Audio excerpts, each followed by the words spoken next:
오늘 광야길을 걷게 하신 이유, 이스라엘 백성들이 출애굽해서 애굽 땅을 나와서 약속의 땅 가나안 땅에 들어가기까지 40년 동안을 광야 생활을 했습니다. 40년 동안을 광야 생활을 했는데, 왜 하나님께서 당신이 선택한 백성들, 그 백성들에게 약속의 땅을 가게 하시면서 왜 40년을 광야를 걷게 하셨을까? 광야 생활을 왜 하게 하셨을까? 오늘 우리 함께 읽었던 말씀이 바로 신명기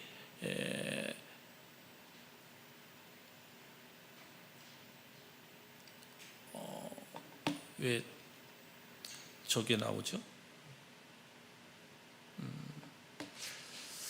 신명기 그 8장 2절 말씀을 읽었던 말씀인데, 하나님 여호와께서 이 40년 동안에 내가 광야길을 걷게 하신 것을 기억하라. 이는 너를 낮추시며 너를 시험하사 내 마음이 어떠한지 그 명령을 지키는지 지키지 않는지 알려 하심이라 라고 하는 말씀을 주셨어요. 40년을 걷게 하신 그 이유가 무엇인가? 광야길을 걷게 하신 것을 기억해라 라고 이런 말씀을 주셨거든요. 그러면 하나님께서 당신이 사랑하는 그러한 백성들에게 광야길을 걷게 하신 이유가 있어요. 세 가지 이유를 저는 오늘 짧게 세 가지 이유를 말씀드리려고 합니다. 첫 번째는 뭐냐면, 말씀에 순종하는 백성으로 만들고자 하심이라 그랬어요. 왜 하나님이 40년을 광야 생활을 하게 하셨을까? 광야길을 걷게 하셨을까? 보니까 뭐예요? 말씀에 순종하는 백성들로 만들려고 그랬다. 그래서 신명기 8장 2절에 보면 뭐예요? 그 명령을 지키는지 지키지 않는지 알려 하심이라 라고 그렇게 말씀했어요. 그 명령을 지키는지 지키지 않는지 알려 하심이라 라고 말하고 있습니다. 그래서 이스라엘 백성들의 광야 생활은 뭐였느냐? 광야 생활은 그 광야 생활의 경험을 통해서 저들이 말씀을 순종하는지를 시험하는 시간이었어요. 40년 광야에서 저들이 하나님의 말씀에 순종하며 사는지 이거를 시험하는 기간이 바로 광야길이었다라고 말씀하고 있습니다. 그래서 신명기 8장 3절에도 보면 이렇게 말씀했어요.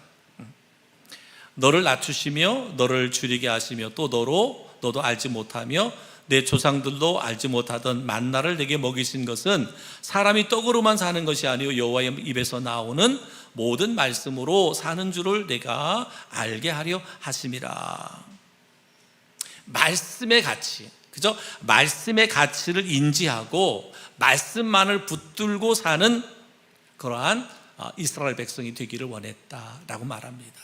그러니까 오늘날도 우리가 그리스도로 살아가면서 혹이라도 내 삶이 지금 광야라고 생각하시는 분이 있다면, 하나님은 광야를 우리에게 그냥 허락하지 않았고요, 우리로 하여금 하나님의 말씀, 하나님 말씀을 우리가 가치 있게 인지하고 말씀만 붙들고, 그래서 말씀에 순종하는 그러한 성도들로 우리를 만들기 위해서 지금의 우리에게 광야가 주어졌다, 이렇게 믿고 그렇게 순종하며 살아가는 우리 성도들 되기를 주님의 이름으로 축복합니다.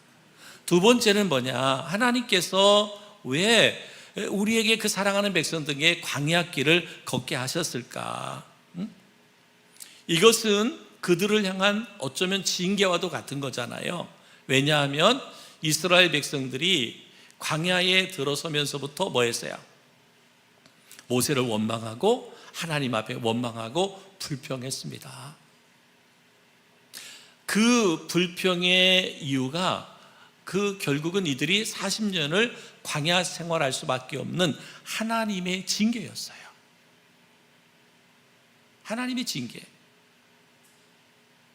40년이라고 하는 시간이 그냥 우연히 주어진 게 아니라 하나님께 말씀에 훈련을 시키려고 말씀을 지키는지 안 지키는지 훈련하게 하는 하나님의 계획도 있지만, 그러나 그 40년은 하나님께서 이스라엘 백성들에게 행한 징계와도 같은 거예요. 근데 중요한 건 뭐예요?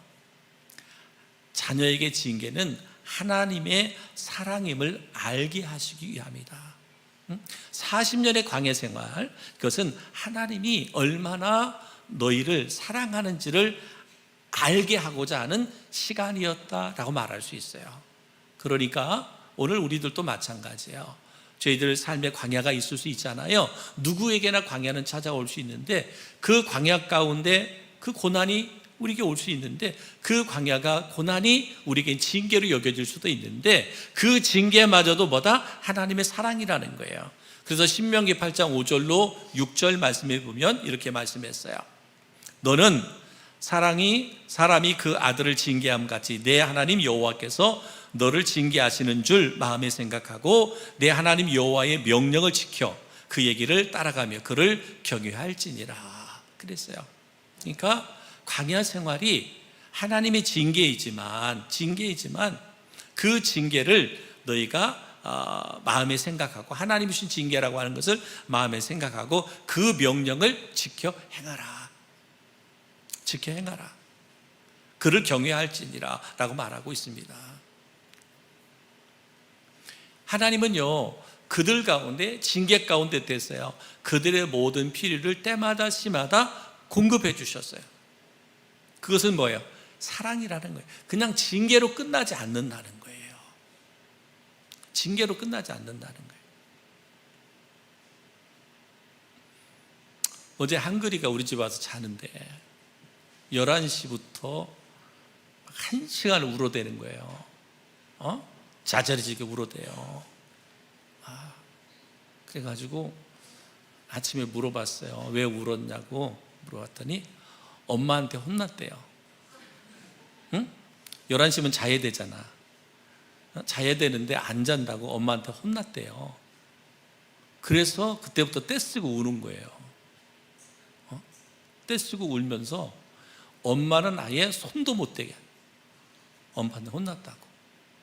1시간 넘게를 아버지가 안고 있었어요. 할머니도 할아버지도 어떻게 할 수가 없어요. 그 어린애가 엄마한테 잠 안 잔다고 좀 혼났다고 1시간을 떼쓰고 우는 거예요.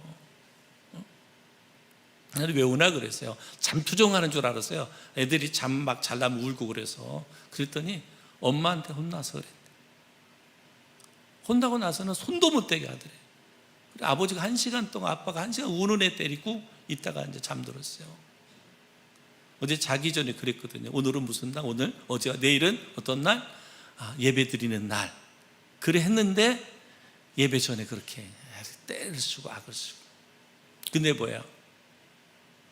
우리가 때로는 그리스도로 살아가면서 우리에게도 이런 힘들고 어려운 징계의 시간이 있을 수 있잖아요. 혼나는 시간이 있을 수 있어요.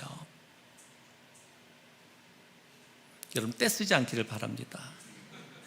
혼난다고 떼쓰지 말고. 근데 미워서 한 건 아니잖아요. 잠 빨리 자라고 내일 일찍 일어나서 예배 드려야 된다고 네가 잠 안 자면 할머니 할아버지 내일 새벽기도 가야 되는데 혹이라도 너 때문에 새벽기도도 못 할까 봐 뭐 그런 마음이었는지는 모르겠지만 근데 그게 징계가 뭐였어요? 징계로 끝나는 게 아니잖아요. 혼내는 거로 끝나는 게 아니잖아요. 그래서 거기에는 뭐예요? 어머니의 사랑이 담겨져 있는 것처럼 하나님께서 이스라엘 백성들에게 그들이 불순종했을 때 징계를 내렸어요. 근데 징계로 끝나는 게 아니잖아요. 그들은 낮에는 구름기둥으로 밤에는 불기둥으로 그리고 늘 만나와 메추라기를 보내서 그들을 먹이시고 그들을 살리셨어요. 그러니까 징계는 징계로 끝나는 것이 아니라 하나님의 사랑을 알게 하시는 거예요. 혹이라도 여러분의 삶에 징계라고 생각하는 정말 광해라고 생각하고 하나님의 징계라고 생각하는 것은 곧 징계가 끝이 아니라 거기에 하나님의 사랑이 담겨져 있음을 깨달아 알 수 있는 우리 성도들 되기를 주님의 이름으로 축복합니다. 신명기 그래서 8장 4절에 보면 이 40년 동안에 내 의복이 헤어지지 아니하였고 내 발이 부르트지 아니하였느니라. 빌립보서 4장 19절에 보면 나의 하나님이 그리스도 예수 안에서 영광 가운데 그 풍성한 대로 너희 모든 쓸 것을 채우시리라. 하나님은 그의 자녀된 우리들 그죠? 그의 자녀된 우리들을 때로는 우리가 곁길로 가거나 잘못된 길로 갈 때, 하나님의 자녀답게 살지 못할 때, 어쩌면 그리스도의 정체성을 잃어버리고 살아갈 때 하나님 우리에게 광야길을 허락할 수 있어요. 그런데 그 광야는 징계로 끝나는 것이 아니라 그것에 하나님의 사랑이 담겨져 있음을 우리 모두가 깨달아 알 수 있는 우리 모든 성도들이 되기를 주님의 이름으로 축복합니다. 세 번째는 뭐냐? 왜 하나님께서 그 사랑하는 백성들에게 광야길을 걷게 하셨을까? 세 번째 이유는 그들에게 약속의 땅을 궁극적으로 소망하게 하려 하십니다. 소망. 그들이 가야 할 땅이 어디예요? 가나안 땅이잖아요. 그들이 출애굽한 목적은 광야에 40년 살려고 나온 게 아니라 하나님이 약속하신 가나안 땅에 들어가기 위해서 나온 자들이거든요. 그래서 광야의 시련을 말씀하시던 주님은 이제는 그 백성들이 궁극적으로 들어가 소유할 약속의 땅의 복을 말씀하고 있는 거예요. 너희가 들어가서 살아야 할 땅이 어떤 땅인가? 그 가나안 땅이 어떤 축복의 땅인가를 말씀하고 있어요. 신명기 8장 7절로 10절 말씀에 보니까 내 하나님 여호와께서 너를 아름다운 땅에 이르게 하시나니 그곳은 곧 골짜기든지 산지든지 시내와 분천과 샘이 흐르고 밀과 보리와의 소산지요 포도와 무화과 석류와 감람나무와 꿀의 소산지라. 내가 먹을 것에 모자람이 없고 내가 아무 부족함이 없는 땅이며 그 땅의 돌은 철이요 산에는 동을 캘 것이라.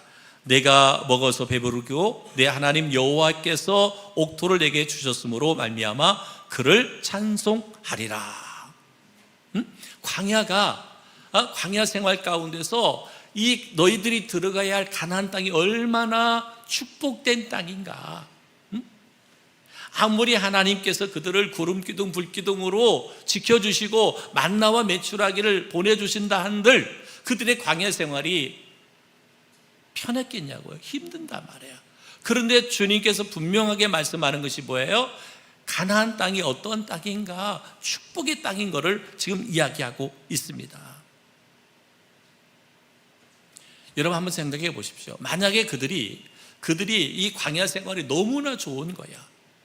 광야 생활이 너무나 좋고 만족했다면, 배부름이 그냥 충만해 있었다면 그들이 가나안 땅, 약속의 땅에 대한 그런 기대와 소망을 가질 수 있었겠어요? 광야 생활은 너무나 힘들고 어려웠어요.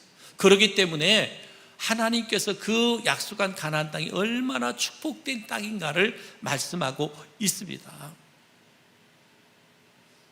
그래서 광야 같은 세상, 고통, 불안, 시련이 우리로 하여금 약속된 영원한 천국을 더욱 우리는 사모하게 한다. 우리가 이 땅에서 광야의 생활을 걸어가고 있어요. 특별히 우리가 그리스도인답게, 성도답게, 그죠? 살아가려고 하면 더더욱 우리에게 고난이 닥칠 수도 있고 시련이 닥칠 수도 있어요. 그런데 우리는 영원한 하나님의 나라, 이스라엘, 지금 광야에 있는 이스라엘 백성들에게는 가나안 땅, 영원한 본향, 그 본향이 우리에게 주어졌다라고 말하고 있는 거예요. 로마서 8장 18절에 이렇게 말합니다. 생각하건대 현재의 고난은 장차 우리에게 나타날 영광과 비교할 수 없도다, 이 말씀을 주셨어요. 그러니까 지금 우리가 겪고 있는 고난, 광야의 길이 나중에 우리가 가나안 땅에서 누리게 되는 축복과는 비교할 수가 없다라는 거예요. 이 땅에서 우리가 당하는, 그리스도로 당하는 이 고난들이 나중에 영원한 하나님의 나라에서 누릴 영광과는 비교할 수가 없다라고 이렇게 말씀하고 있습니다. 요한계시록에서 사도 요한은 환난 중에 하나님께서 열어 보여주신 영원한 하나님의 나라의 영광을 이렇게 말씀했습니다. 계시록 21장 2절에 보니까 또 내가 보매 거룩한 성 새 예루살렘이 하나님께로부터 하늘에서 내려오니 그 준비한 것이 신부가 남편을 위하여 단장한 것 같더라 라고 말씀하고 있습니다. 하나님의 자녀, 천국 백성들에게 예비된 영광을 보여주신 거예요. 그래서 여러분, 요한계시록의 핵심 메시지는 뭐냐면 이기는 자예요. 이기는 자, 승리하는 자에게 영광이 주어지는 거잖아요. 영원한 하나님의 나라의 영광이 주어지는 거예요. 그래서 어떤 고난과 시련 속에서도 우리가 뭐예요? 끝까지 믿음을 지켜내는 거예요. 끝까지 믿음을 지켜내는 자, 이기는 자에게 뭐예요? 오늘 요한에게 보여주셨던 그 하늘의 영광, 그 영광을 우리가 누리게 되는 것을 볼 수가 있습니다. 그렇기 때문에 오늘 하나님께서 신명기 모세를 통해서 광야 길을 걷게 한 이스라엘 백성들에게 뭐예요? 영원한 하나님의 나라, 즉 가나안 땅을 궁극적으로 소망하게 하려고 지금 뭐예요? 이 광야 길을 걷게 하셨다라고 말씀하고 있습니다. 사랑하는 성도 여러분, 우리 그리스도인으로 살아가는 삶이 때로는 광야 길일 수 있습니다. 그러나 우리에게 주어질 영원한 하나님의 나라, 천국을 소망하는 그 믿음으로 넉넉하게 이겨낼 수 있는 우리 모두가 되어질 수 있기를 주님의 이름으로 축복합니다. 오늘 세 가지, 하나님께서 왜 이스라엘 백성들에게 광야길을 걷게 하셨느냐? 말씀에 순종하는 백성으로 만들기 위해서. 자녀의 징계는 하나님의 사랑임을 알게 하기 위해서, 약속의 땅을 궁극적으로 소망하게 하려고 하나님께서 광야길을 걷게 하셨습니다. 여러분의 인생에 광야길이 있다 해도 동일하게 오늘의 이 말씀이 적용됩니다. 여러분 그리스도인으로 살아가는 삶이 혹이라도 광야길, 지금 내 인생이 광야길이라고 생각하는 분이 있다면 이 광야길을 통해서 여러분 하나님의 말씀, 철저하게 하나님의 말씀 중심으로 순종하는 성도들 되기를 주의 이름으로 축복합니다. 우리가 지금의 때로는 징계, 고난을 잘 견뎌내면 이것이 하나님의 사랑임을 우리가 경험하게 되고 체험하게 되고 간증하게 될 것입니다. 또한 여러분 우리가 이 약속의 땅, 영원한 하나님의 나라, 그 나라를 소망하게 하시는 축복의 근거가 지금 내가 광야를 걷고 있는 지금의 나의 삶의 모습이다 라고 하는 걸 기억하시고 이렇게 승리할 수 있는 저희 모두가 되어질 수 있기를 주님의 이름으로 축복합니다. 할렐루야.